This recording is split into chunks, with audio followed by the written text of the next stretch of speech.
Double bedroom లో నీళ్ళు లేవు. మేము బట్టలు ఉతకడానికి చెరువుకి వచ్చినాము.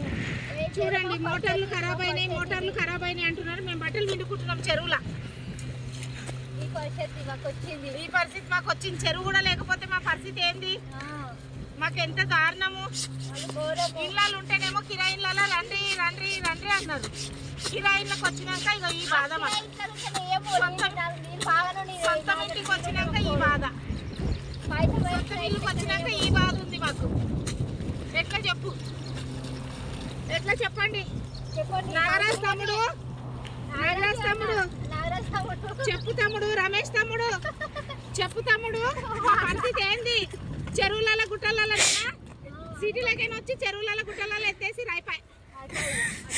అగో మా చిన్న పాప వాడు అనుకోబెట్టను. నేనైతే బట్టలు వినడానికి వచ్చిన మా పాపను పట్టుకొని. నాగరాజు అన్న గిట్లనే ఉంటుంది అన్న, న్యాయమేనా ఇదేమన్నా? జల్దీ చేపిరా నా మోటార్లు. చాలా దారుణంగా ఉంది తమ్ముడు. చేయనికి చేత కాదు, పోస్టులో కొట్లాడతారు. నీళ్ళు లేవు, ఆడ జనాలు ఎట్లున్నారు ఏంది అని అర్థం చేసుకున్న కళ్ళు లేరు. పైసలు చేపిస్తామని అంటారు.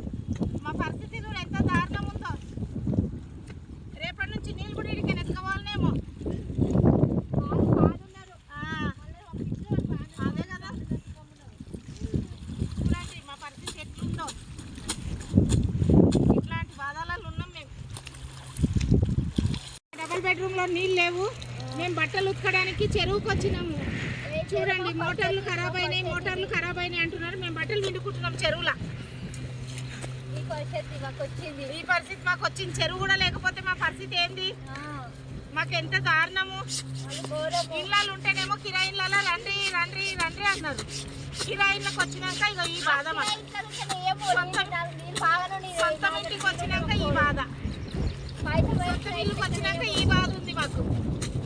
ఎట్లా చెప్పు, ఎట్లా చెప్పండి? నాగరాజ్ తమ్ముడు, చెప్పు తమ్ముడు, రమేష్ తమ్ముడు చెప్పు తమ్ముడు, పరిస్థితి ఏంది? చెరువుల గుట్టలలో సిటీలకైనా వచ్చి చెరువుల గుట్టలలో ఎత్తేసి రాయిపాయి. అగో మా చిన్న పాప వాడు అనుకోబెట్టను. నేనైతే బట్టలు వినడానికి వచ్చిన మా పాపను పట్టుకొని. నాగరాజు అన్న గిట్లనే ఉంటుంది అన్న, న్యాయమేనా ఇదేమన్నా? జల్దీ చేపిరా నా మోటార్లు. చాలా దారుణంగా ఉంది తమ్ముడు.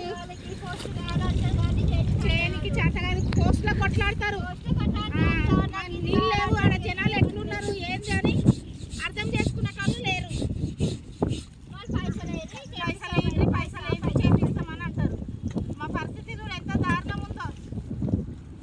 రేపటి నుంచి నీళ్ళు కూడా ఇడికని ఎత్తుకోవాలనేమో. అదే కదా, చూడండి మా పరిస్థితి ఎట్లుందో. ఇట్లాంటి బాధలలో ఉన్నాం మేము. మీకు దండం పెడతాం తమ్ముడు,